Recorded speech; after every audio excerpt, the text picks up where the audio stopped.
Olá, poderosos! Aqui é o professor Renato Martins e a gente vai dar continuidade aos nossos estudos. Vamos continuar aí falando do conteúdo de geologia, né? Então a gente já tem um vídeo introdutório sobre esse conteúdo, que a gente fala das placas tectônicas, estrutura interna da Terra, deriva continental, e a gente vai dar continuidade aí falando do ciclo das rochas e também da questão do intemperismo. É muito importante esse conteúdo porque ele é recorrente aí no Enem, nos vestibulares, e ele é muito dinâmico também, né? Você pode encontrar esse conteúdo correlacionado aí com outros conteúdos. Então fica ligado aí, presta atenção, pega seu caderninho para fazer as suas anotações e vamos à nossa aula. A gente, quando fala de rochas, então lembrando aí, né, que são rochas e não pedras, porque pedra é para dar pedrada e rocha são compostos naturais que existem na superfície da Terra. Muitas vezes, quando a gente fala de rocha, você pensa assim, nossa, é uma coisa muito além da minha possibilidade de análise, mas na verdade você está errado. Por exemplo, essas 4 imagens aqui, elas representam muito o que a gente vai falar, e o interessante é que essas 4 imagens são do estado de Mato Grosso do Sul. Então, são regiões da Serra da Bodoquena e da Serra de Maracaju. Então, praticamente é um componente específico da paisagem, né? E é claro que as paisagens transformadas acabam camuflando um pouco a presença das rochas, né? O asfalto, o concreto. Então, tudo isso aí modifica a paisagem. Agora, no contexto da paisagem natural, as rochas estão muito presentes, né? E elas também são fundamentais para definir a, a intensividade, né? A intensividade das ações humanas, né, sobre a paisagem natural também, né? Mas a gente vai estar falando disso mais adiante. Então fica ligado aí, ó. O que que são rochas? São agregados de minerais, então, como eu falei, né? Os minerais são compostos que são formados na natureza, né? Então, se você pega ali a tabela periódica, você vai ter todos os minerais dispostos na tabela periódica. E é claro que eles podem aparecer também, né, de formas combinadas, então dando aí mais possibilidades de diferentes tipos de minerais. Então, a gente tem uma infinidade de tipos de minerais presentes na superfície da Terra, né, na litosfera, e esses minerais também combinados, eles vão dar origem a diferentes tipos de rochas. Toda rocha, ela já foi magma, né? Ou seja, ela já esteve no seu estado fundamental, que está lá no manto da Terra. Então, o resfriamento do magma desencadeia todo o processo evolutivo aí das rochas, do ciclo das rochas. Então, a gente pode dividir as rochas em 3 grandes grupos: as rochas primárias, as secundárias e as metamórficas. Então, fica ligado aí. Ó. As rochas primárias, a gente tem uma subdivisão dentro das rochas primárias, que são as rochas intrusivas e as extrusivas. Então, para ficar claro ali, ó, as rochas primárias são as rochas vulcânicas, magmáticas ou ígneas. Então, quando você fala de rocha magmática, você se refere já a uma rocha intrusiva.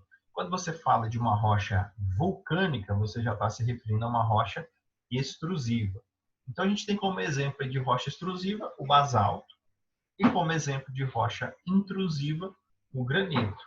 As rochas secundárias são as rochas sedimentares. Então, essas aí são provenientes de partículas de outras rochas, né, que foram agrupadas, compactadas, cimentadas ou litificadas, dando origem a um novo bloco rochoso, né? Elas também podem ser divididas em subgrupos. Aí, no caso, são 3 subgrupos, né, como as detríticas, que são as mais comuns, provenientes aí de grãos e sedimentos de outras rochas, como a areia, as químicas, como no caso ali o salgema, que é bem raro na superfície da Terra, né? E as orgânicas. Então, orgânicas nós temos como exemplo calcário, carvão mineral, que tem aí como componente de formação algum elemento que já esteve vivo anteriormente, né? E as metamórficas, que está relacionada aí à alteração de uma rocha pré-existente devido a alterações de pressão e calor. Então, ela passa aí por um processo de modificação da sua estrutura física e química, né? E muda completamente, né? Processo de metamorfismo que ocorre nas rochas dá origem, então, à rocha metamórfica. E a gente vai aprofundar um pouco mais. Então, as rochas magmáticas ou ígneas. Então, são resultantes da solidificação do magma, né, como eu tinha dito antes. Elas solidificam no interior da Terra, formando rochas intrusivas ou plutônicas. Apresentam cristais grandes, estruturados em um lento processo de resfriamento. Então a gente consegue identificar muitas vezes esses cristais, né? E o granito também ele tem uma composição bem específica de diferentes minerais ali, né? Mica, quartzo, feldspato, e a variação de cores do granito está relacionada à presença maior ou menor de um desses minerais.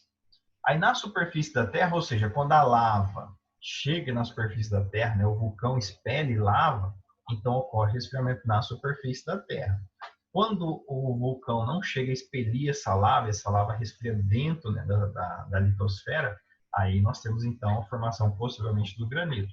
Agora, quando a lava chega até a superfície, o vulcão expele lava, então esfria na superfície, então a gente vai ter uma rocha extrusiva ou vulcânica, né, que solidifica através de um rápido resfriamento, porque vai ter uma troca de calor mais intensa, e se formam cristais visíveis a olho nu, principalmente quando ocorrem as vesículas, né, ou seja, bolhas de ar dentro da lava quando ela está escorrendo. E um exemplo disso é o basalto. Então, às vezes você consegue identificar aí essas vesículas nas estruturas rochosas. Vai depender também da estrutura, né, da viscosidade da lava.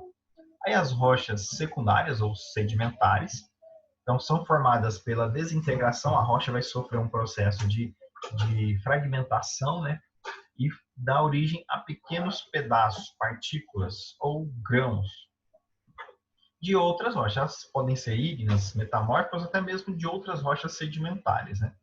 E aí vai passar por um processo de carreamento, deposição, compactação de sedimentos, e isso demora aí cerca de milhões e milhões de anos, né? Isso se dá através do intemperismo mecânico ou físico, né? E principalmente o intemperismo físico e químico, né? Que vai estar relacionado ao intemperismo. Daí a gente pode colocar, né, o vento, a chuva, as temperaturas, né, principalmente ali a amplitude térmica, por exemplo, nas áreas mais áridas, né, nos desertos secos. E a gravidade contribui para o processo de erosão, deposição e sedimentação aí desse processo.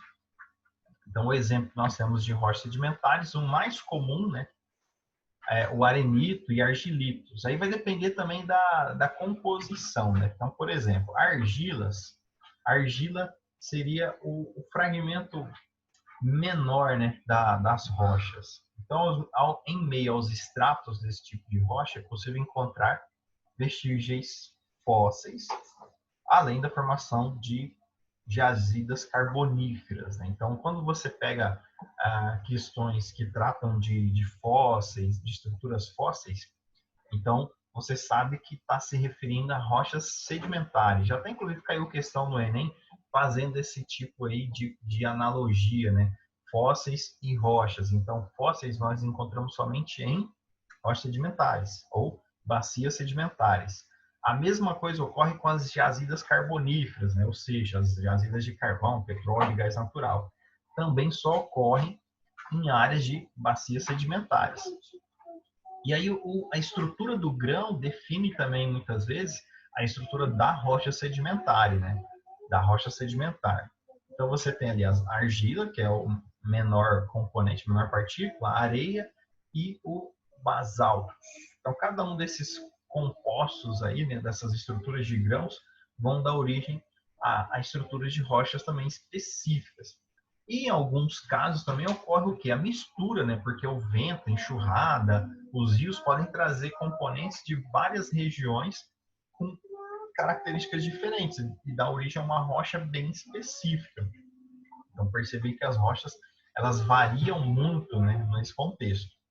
Aqui é interessante, né, que as rochas sedimentares elas geralmente ficam dispostas em camadas. Então cada camada dessa aqui representa um período de deposição de sedimentos. Então esses sedimentos vão sendo depositados ao longo dos anos, do tempo, e vão sofrendo sofrendo mais compactação. Então, as camadas superiores compactam as camadas inferiores. Aqui é um outro contexto muito comum em relevo kárstico, né, que é a presença de calcário. Então, quando ele se dissolve com a água, né, as rochas carbonáticas, ela vai sofrer aí a formação, ó, de estruturas de grutas, de cavernas, né, galerias, né, e esses pontos aqui no alto, né, no teto das cavernas, é chamado de estalactite, né, que são os pontos onde ocorre o gotejamento da água com calcário dissolvido, né. E aqui no solo, né, no chão da caverna, da gruta, ocorre também o depósito de calcário quando o pingo da água cai naquela região. Então, vai formar a estalagmite. Então, estalactite do teto, estalagmite do solo. E aí ocorre também, muitas vezes, ó, a conexão entre a estalactite e a estalagmite. Então, formando, então, uma coluna. Isso é muito comum no quê? Relevo kárstico, rochas carbonáticas, presença de calcário, né? Então, se dissolve muito facilmente com a água. Aí outro exemplo seria as rochas metamórficas. Então, a gente já falou das rochas primárias, as secundárias e agora as metamórficas. As metamórficas são aquelas que resultam de transformação. O que gera essa transformação?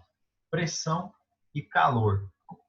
Principalmente que está ali contido no interior da Terra, né? Então, essa pressão e calor que chega até a litosfera acaba gerando oscilações, modificações nas estruturas rochosas, né? Então, transformações de rochas, principalmente magmáticas e sedimentares, quando submetidas às altas pressões e temperaturas que modificam a estrutura original da mesma. É como se ela estivesse sendo cozida, assada, fritada, né? Então, por exemplo, o granito, quando ele sofre essa alteração de pressão e calor, vai dar origem à gneiss. O arenito, ele dá origem ao quartzito. E, assim, acho que o mais comum, né, é o mármore, né? Que é uma rocha ornamental. E a gente tem o mármore a partir da alteração do calcário. Então, essas especificações estão relacionadas aí a esse contexto, né? Lembrando, né, que isso é um contexto também muito demorado, né? Os minerais se reorientam, formando novos minerais, dando origem a uma nova rocha. Então, por isso aí, rocha metamórfica. E os exemplos a gente já falou, né? Então, aqui basicamente a ideia do ciclo das rochas, né? O magma no manto, que pode chegar até a litosfera, sofre resfriamento. Então, magma, quando ele chega à superfície, a gente vai chamar de lava. Então, por isso aí aquela especificação de rocha magmática e rocha vulcânica. É só pela questão da posição que ela se resfriou, que ela se formou. E aí, a rocha, quando ela está exposta, ela começa a sofrer o intemperismo, né? Então, pode ser de diversas formas. A gente vai, inclusive, falar aí nos próximos slides sobre os processos de intemperismo, né? Então, a rocha vai ser intemperizada, vai desagregar, vai se separar em partículas e vai sofrer um processo de depósito. E aí elas vão se depositar nas áreas de bacia sedimentária, que são as áreas mais baixas. E todo esse contexto aqui, ó, da água dos rios, das geleiras, dos ventos, tudo isso influencia nesse processo de desgaste das rochas. Então, basicamente, a gente vai ter esse contexto da formação das rochas sedimentares. E o que gera, ó, vou colocar aqui nessa outra imagem que a gente consegue ter uma visualização mais didática, né? Então, aqui, ó, o magma, ele se resfria, forma as rochas magmáticas. O magma, a rocha magmática, ela vai ser exposta na superfície da Terra ao intemperismo. E o que é o intemperismo? É esse processo aqui, ó, meteorização e erosão. Vai se desagregar daquela parte. E aí, aqueles sedimentos, eles vão ser transportados, depositados em oceanos e continentes. Se for em oceano, vai formar plataformas continentais. Se for em continentes, vai formar bacias sedimentares. Tá anotando aí, né? Tô de olho, hein? E aí, essas regiões, tanto nas plataformas continentais quanto nas bacias sedimentares, vão dar origem aos compostos de sedimentos. Consequentemente, vai ter litificação, cimentação, compactação, e aí vai formar o quê? A rocha sedimentar. Essa rocha sedimentar, ela vai sofrer ali aumento de pressão, de calor, e vai ser transformada até chegar a uma nova estrutura. Ou ela pode ser exposta novamente ao mesmo processo que deu origem àquela rocha, né? sofrer erosão, mineralização ali e voltar novamente ao ciclo. Então veja que não é um ciclo contínuo, né, perpétuo, ele pode ter alterações aí ao longo desse processo. A rocha metamórfica é muito comum nas áreas onde ocorre muita pressão, né, ou seja, movimento de placas. É uma coisa que a gente viu na aula anterior. Então, ela está muito próxima de um processo de fusão. O que é o processo de fusão? É a entrada sobre o manto. Isso também pode acontecer com rochas sedimentares e rochas magmáticas. E uma vez ali exposta ao manto, né, ela vai virar novamente um magma que vai entrar em todo o processo novamente. Lembrando lá, né, que a rocha magmática também pode sofrer processos de aumento de pressão e calor e dar origem a uma rocha metamórfica. Então, todas as rochas elas estão expostas às mesmas condições. Então, tudo vai depender do processo, certo? Então, consequentemente, o intemperismo das rochas vai dar origem também às diversas formas do relevo. Então, o relevo, a composição do relevo é um processo inerente desse contexto de intemperismo. Então, basicamente, nós temos os agentes internos e os agentes externos. Então, o agente interno está relacionado aos movimentos endógenos. Então, são a composição, né? Tudo que está relacionado ali à formação geral do relevo. E, basicamente, é o tectonismo ou diastrofismo. Podem ser fraturas ou falhas com movimentos lentos de subida ou descida das grandes áreas. Esses movimentos de subida e descida de forma lenta e gradativa está relacionado aos movimentos epirogênicos. Eles são mais antigos na superfície da Terra, né? A gente encontra ainda esse processo atuante, principalmente ali no Rift Valley, no continente africano. Mas eles foram muito comuns, por exemplo, na formação dos Apalaches, dos Montes Urais. Então, a gente tem um contexto aí. Agora, quando esses movimentos são mais intensos, são mais horizontais, então um movimento literalmente das placas tectônicas, aí a gente chama esses movimentos de orogênese, que a gente viu também na aula anterior. Então, movimento de orogênese que dá origem aos dobramentos modernos. Esses dobramentos modernos, eles já estão relacionados ao movimento mais intenso, né, mais rápido. Além do tectonismo, nós temos o vulcanismo, que está relacionado ali à liberação de material magmático na superfície da Terra e a formação principalmente de montanhas vulcânicas, né? E a gente tem uma série de áreas, principalmente nas áreas de borda de placa, onde mais ocorrem aí as atividades vulcânicas. E, consequentemente, a ação do tectonismo e do vulcanismo, nós podemos ter também a ação do terremoto, que é um processo de abalo sísmico, né, na superfície da Terra. Além do contexto aí dos agentes internos, nós vamos ter os agentes externos. Esses são os que vão dar novas formas ao relevo, né? Então, os agentes externos ou exógenos. Então, o que nós temos como agentes externos? Então, os blocos de rocha são transformados em pedaços menores. Então, aquilo que desencadeia todo o processo ali de ciclo das rochas, que vai remeter ao processo de sedimentação das rochas, né? Então, elas sofrem aí essa desarticulação, essa divisão, essa fissura, essa fratura, e esses pedaços, fragmentos são transportados. Então, isso se dá pelo desgaste das rochas através do intemperismo. Então, a palavra central dos agentes externos é intemperismo. E o intemperismo, os fragmentos removidos e transportados no processo de erosão se depositam, acumulando em áreas mais baixas, que são as bacias de sedimentação, as bacias sedimentares, as plataformas continentais. E aí um dos importantes agentes de intemperismo externo é o vento. Então o vento ele consegue carregar as partículas. E aí o que é interessante? Os grãos de areias, quando eles são levados pelo vento, eles entram em contato com a superfície e ele vai lixando a superfície, né? Esculpindo a superfície, desgastando as rochas por qual aqueles grãos vão passando, né? Então, erosão, a gente chama isso aí de erosão eólica. Sem contar também nas áreas áridas, onde isso é muito presente, né? existe ali o vento consegue mudar de lugar as dunas, né? Então os morros de areia são muito facilmente aí transportados pelo vento. Os rios, que sem sombra de dúvida são um dos mais intensos agentes de transformação da paisagem, né? Esculpindo canais, redesenhando a paisagem de uma forma muito intensa. E aí a gente coloca como erosão fluvial. Então provoca desgaste, né? Transporte de sedimentos e depósito de sedimentos. Então a gente tem nas áreas mais baixas o depósito de sedimentos e nas áreas mais altas, onde tem mais corredeira, a área de transporte de sedimentos. Então nós temos os rios de planície, onde tem mais depósitos, e os rios de planalto, onde tem mais transporte de sedimentos. Além, é claro, né, de destacar a formação dos cânions, né, dos vales profundos, dos deltas, dos bancos de areia, aluviões, que dão origem até mesmo a solos aluviais. Então, tudo isso é muito importante em relação a esse contexto dos rios.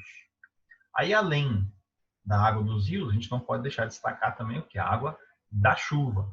A água da chuva, ela está relacionada à erosão pluvial. Então, a água é um importante agente erosivo, principalmente sobre solos e rochas expostas. Então, onde já sofreu processo de antropização. Então, onde o homem modificou, tirou a cobertura vegetal, é muito mais propenso a ter esse processo de erosão pluvial. Então, a enxurrada e torrentes promovem a grande retirada de material da superfície da terra, né?